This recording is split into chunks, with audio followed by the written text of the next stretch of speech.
Has the curl bubble popped? Once the hottest category in hair education, curls were everywhere and everyone wanted in.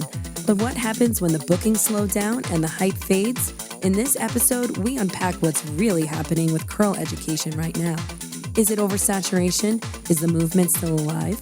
Or has the industry once again commodified a community without doing the real work?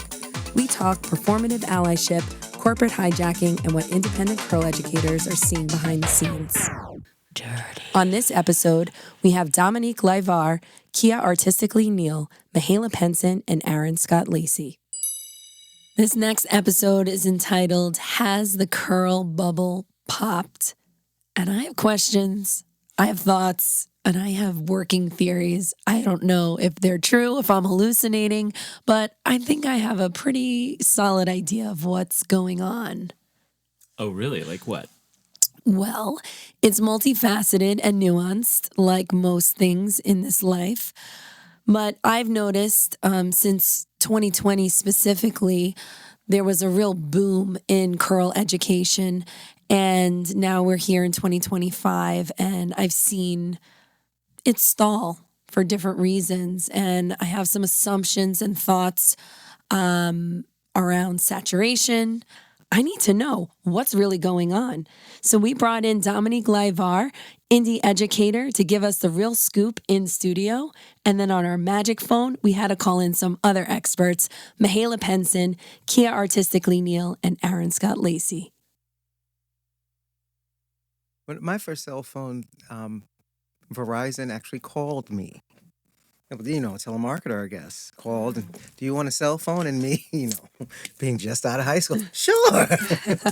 Ruined my credit from day one. Oh, no. Damn. Yeah, because I've seen it all. Beepers, two-way pagers. Yeah, I had the beepers. And it was like, 1001, your butt crack or whatever. Right. Or boob, or like 8008. You're like, all the boys are like, All right, y'all. Well, I am so excited to get into this next topic. Has the curl bubble popped? Now, working in indie education, I see a lot of things. I have my finger on the pulse, and I've seen the curl education really explode in the last, since 2020 when people discovered texture and discovered curl. I say in air quotes. But I couldn't be more excited to have our very special guest, Dominique Livar, a.k.a. Kingdom of Curls _ here with us in the studio today. Welcome, Dom. Thank you for having me. Name a couple of reasons that you think are the biggest contributors to this curl bubble or the stall, slowing down, shifts in energy towards the curl education movement. That's a good question. Honestly, I think it's oversaturation and mediocrity with the oversaturation.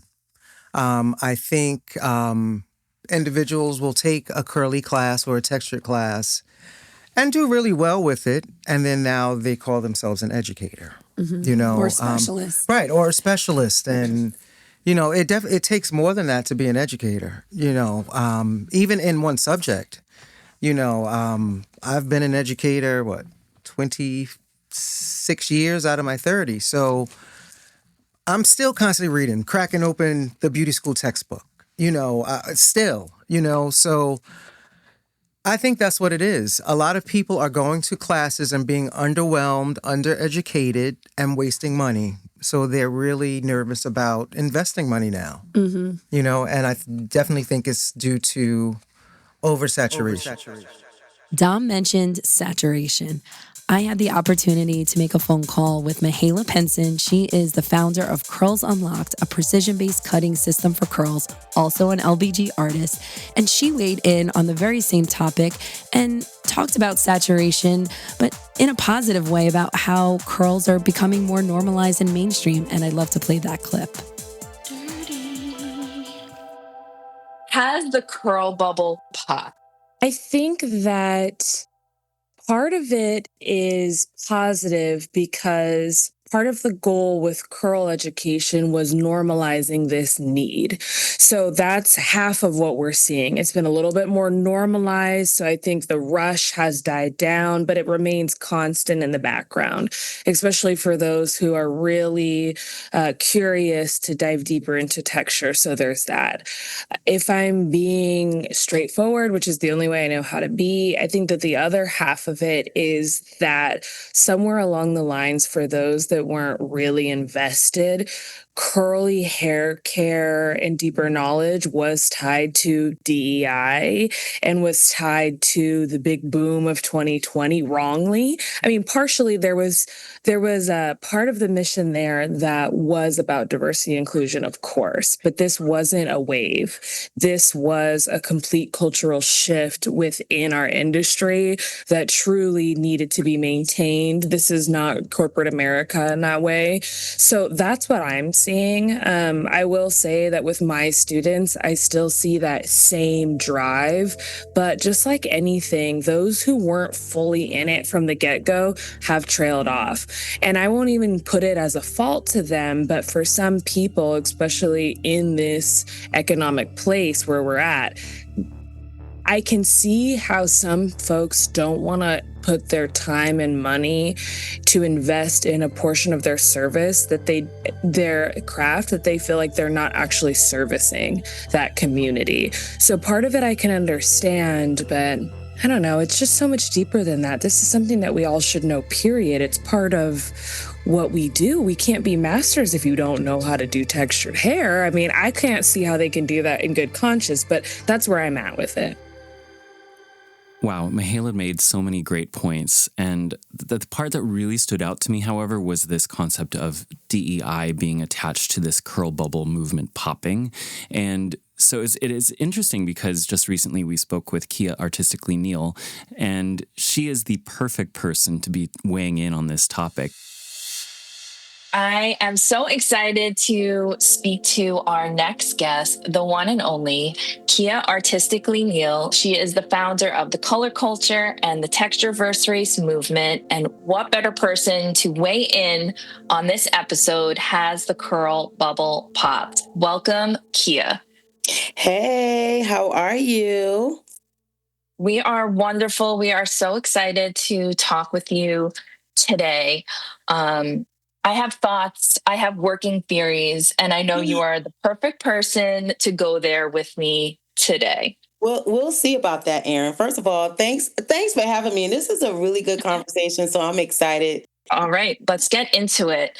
So here's my theory. The curl education slowdown, what I'm experiencing in the world of independent curl education is that it is mirroring what's happening politically in the country. We've been seeing rollback of DEI, the rise of performative allyship, and are folks feeling like I took the one curl class, I'm good. Is this enough? Do you think there's truth to that? Is there a curl bubble bursting, or is it something deeper? I think what you did say that was very true is that the hairstyling industry, the beauty industry, much mirrors what's happening in our country, and with the the rollbacks and with the weaponizing of DEI. I think now what we're seeing is people exercising their privilege of choice. Right? The privilege to be able to say, well, actually, I don't want to do that anymore. So, I said that from the beginning, but y'all made me feel bad. So then I did this and I didn't really want to do it. Now I don't have to. And I can stand in that and say I don't. So I think there is a portion of people who are just like, no, I don't feel like that's necessary. But I feel like there are another group of people who, I think what has died down is the need to get the information from a certain space. I think that it's very saturated now. I think everybody is teaching curl. I think everybody has sort of integrated some level of texture education into their curriculums and into their conversations. So I think actually people are getting a lot of it. I think they're getting it everywhere they're looking, really. People are getting it. And so I don't think it feels as intense anymore because it's not Black focus, which is, again, another third double-edged sword, because it's like, yes, you want it to be inclusive of everyone, which is the curl movement. And the curl movement has never really had a hard time infiltrating all cultures, right? It's the natural hair movement that's still in their own little space and pocket. We kind of wanted people to be able to get the information about the natural hair movement to really understand the history of the hair, of texture. We wanted them to get it from the sources and people who had that lived in experience. But I think overall, the exasperation of texture education has kind of pushed past those boundaries, which is right. It's all good. I love to see that there's been progress made when it comes to the curl movement. And after hearing from both Mihaela and Kia, we see that there has been progress, but yet when it comes to the natural hair movement, that segment of the curl, the larger curl movement, there's still some ways to go. And I had the opportunity to connect with Aaron Scott Lacey, who's an independent educator as well as a global educator for InnerSense. And it was interesting to hear his perspective on curl education, what his audience is looking for, how he structures his education. And I want to play a clip from him. Well, Erin, it's really nice to meet you. I've followed you for quite some time on social media, and I'm so glad that we get to have this conversation today. You have been in the education space for quite a while, longer than many, and definitely before 2020, when everyone suddenly discovered, I say in quotes, texture. I've noticed some changes in the demand and the energy around curl education. And so I wanted to ask you, have you noticed any changes in the demand or energy around curl education recently? And what's your take? Do you think the curl bubble has popped? As an independent educator, I definitely feel the strain of not having the reach that I once had. Like things definitely felt easy when I first launched the brand and oh my gosh, this is so easy to connect with folks and that it really resonates with them. And then I'm able to challenge students and participants in a really organic way.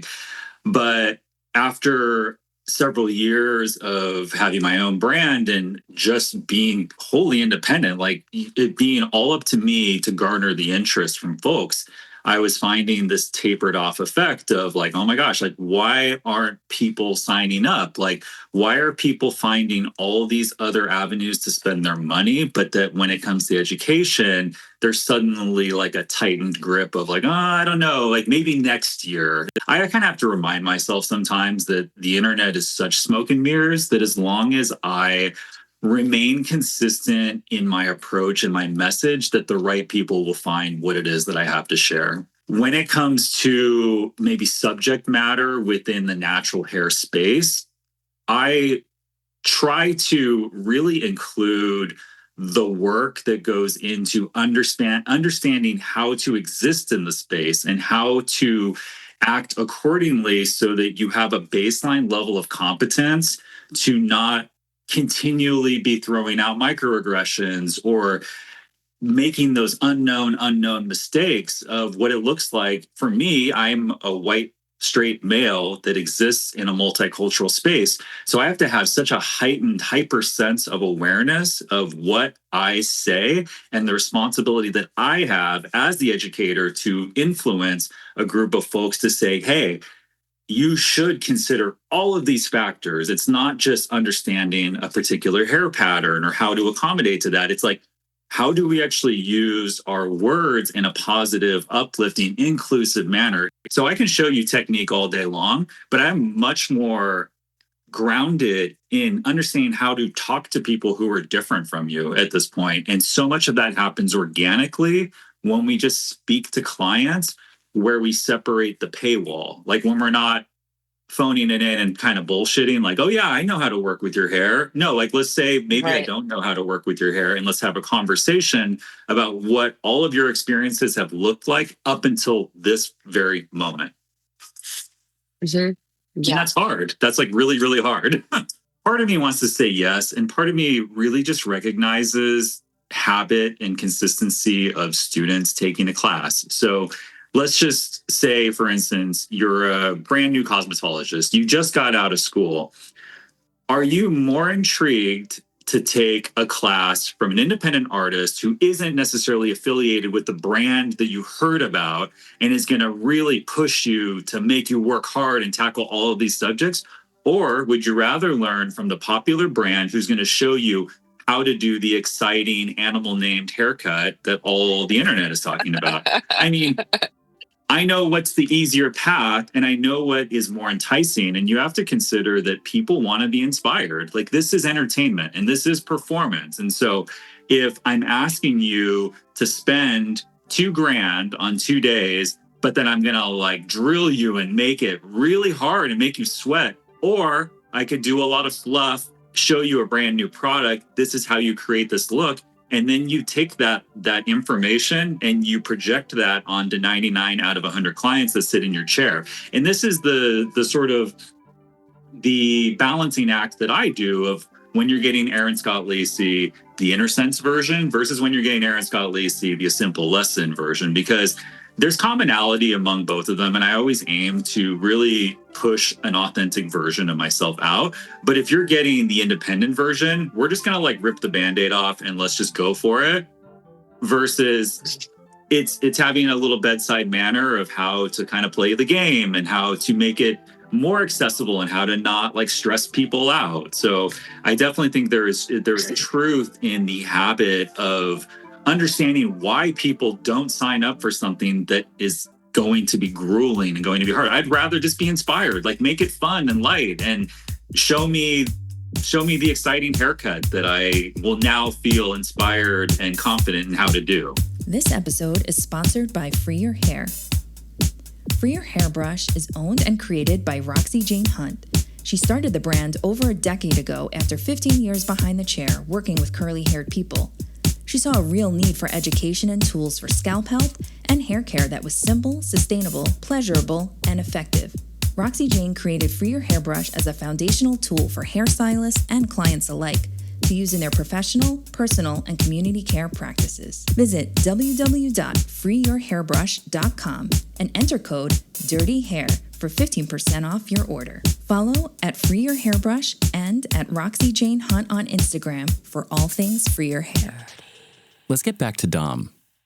Well, speaking of education brand and your education brand, the Yuzuri method, Yes. which I love what you name your classes, like stop overcomplicating curls. Yeah, because honestly, that's what it is. Like, and I've seen like the buildup in the industry. I've seen the fall, and I've seen it all. So, yeah, first off, in the curl industry, there's just too many rules.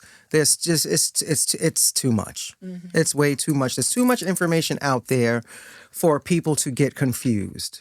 And people are confused. Mm-hmm. The stylists as well as the consumers. Yes. Mm-hmm. You know, and yeah, that's what it is. It's a lot of confusion. You don't know when to use what technique, you know. So my education is really, it's foundational. And then we can build upon that, you know. But if I can explain something that's real major or really difficult to a 5-year-old and they understand that, then I can elaborate on it more, you know. But there's just too many rules. You know, and honestly, I really just feel people just want to show how educated they are. You know, more of the ego. Exactly. So are you educating out of ego or are you educating to be an educator? Yeah. When people get caught up in themselves, they just lose everybody. Do you think that people might be overcomplicating their content or making what they're teaching more complicated to give them a certain level of status? Absolutely. Mm-hmm. The more big words you use, the more educated you sound, you know, like, yeah, that's exactly what it is. You know, and I think that also intimidates a lot of people from going to classes, you know, especially if they don't speak like that or, you know, whatever the reasons are. You know, there's a lot of reasons why people don't go to education class. There's a lot of education out there. Mm-hmm. There's a lot of confusion, which you mentioned. It's come up in a lot of our conversations about the curl chart adding to the level of frustration, You're confusion, the curl chart. Just talk about the curl chart. That Let's talk damn about the curl chart. Can we? What is the curl chart, So you know Dominique? what's funny? I didn't learn this chart until my clients started using the language. Because we weren't taught a chart. We were taught whatever sat in your chair, this is what you need to do. So we were taught basically how to handle the behaviors of hair. It wasn't necessarily saying, okay, if you get this curl pattern, you got to grab this bottle. It wasn't that, it was trial and error, and then we figured it out.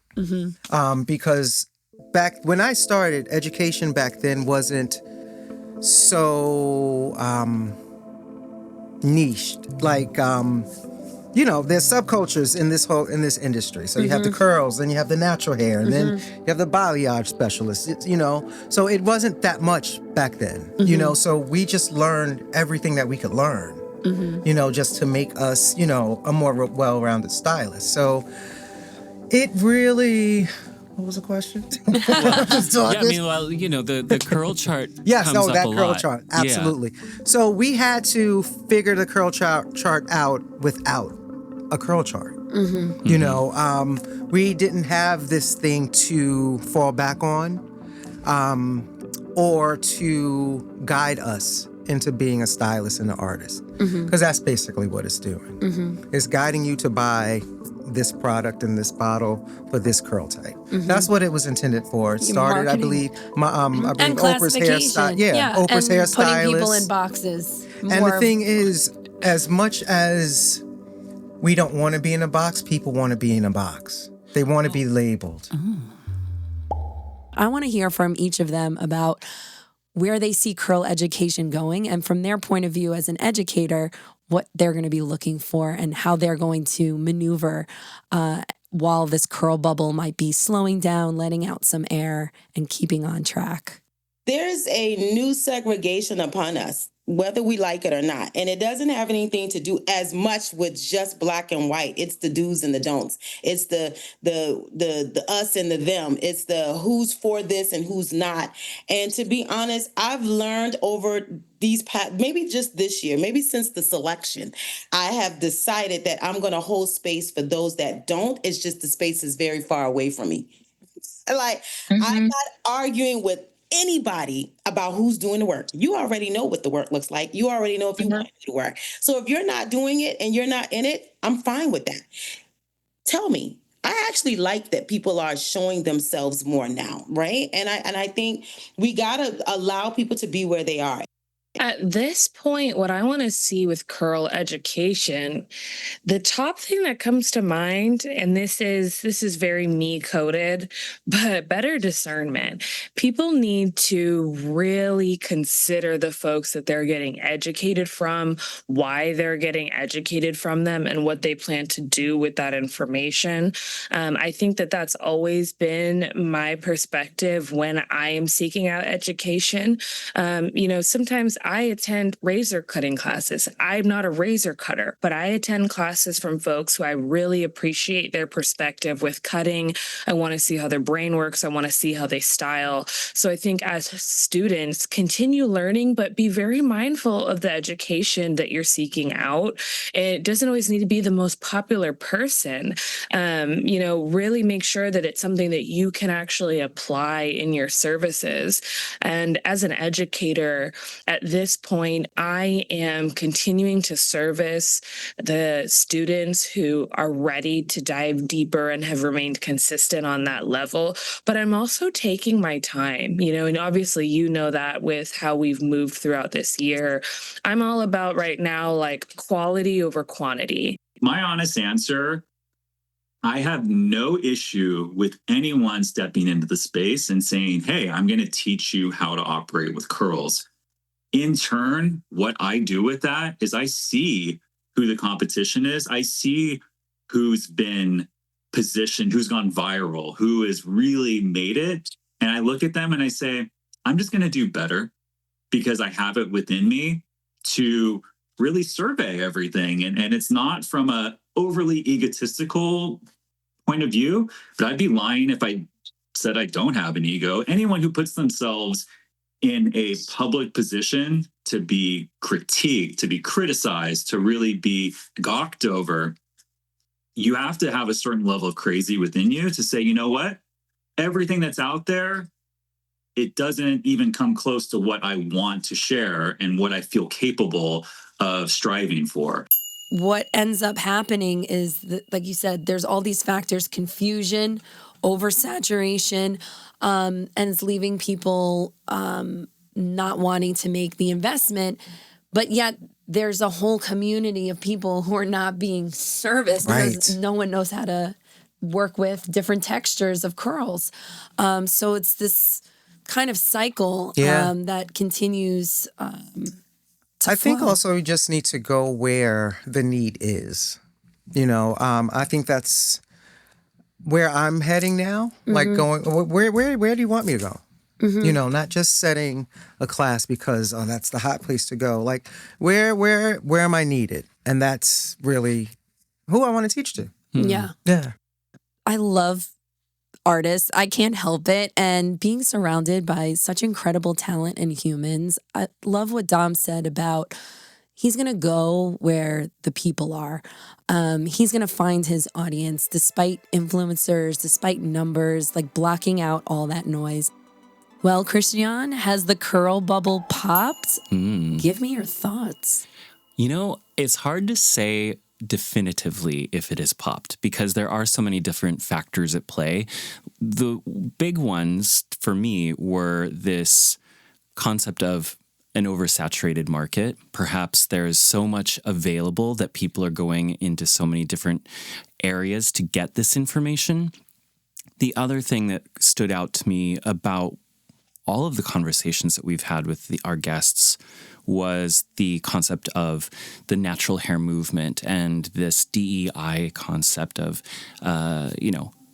people wanting to engage with just learning about the hair aspect and maybe not necessarily wanting to engage with all of the other historical aspects of the natural hair texture movement. Yeah, I think there's some truth to my working theory that what's happening in the curl movement is mirroring what's happening in politics, especially with the rollback of DEI. And as Kia mentioned, the privilege of choice where people don't feel like they have to take texture education because it's either something they don't want to do or it's not the community that they serve. But I think what is most encouraging out of all the different factors and nuances, economics, privilege of choice, saturation, confusion, I think what stands out to me the most is despite all these factors that might be letting the air out of the, so to speak, bubble a bit, is that those dedicated to the movement, all of our guest artists that contributed to this conversation, they're continuing and they don't care that their classes aren't brimming at the top. They're going to focus on finding the people that are committed, that want to go deeper, that want to have a strong foundational understanding of not just the curl foundations and technique, but the history that you also talked about. So if you're listening out there and you are still interested in deepening your understanding of curl and texture, I hope you check out our artists that we had on today because they are committed to delivering quality education for you. And for those of you that are the doers out there, there's more work to be done and we have the people to help you with it. Like and subscribe to Dirty Hair Podcast, streaming on all platforms. I'm Erin Dietrich. Follow Dirty Hair on Instagram at Dirty Hair Podcast, me at Queen of Indie _, and the Left Brain Group at the Left Brain Group. And be sure to follow me, Christian Van Bremen, on Instagram at Christian, CHRISTIAAN. Yes, there's 2 A's. Van Bremen, VANBREMEN. See you in cyberspace. Keep it dirty. Dirty Hair was created and editorially directed by Erin Dietrich. This has been a See the Tree production with producer Christian Dietrich. Editing by Dietrich Teschner and Robert Granata. Sound engineering also by Robert Granata. Music by Christian Van Bremen and Robert Granata.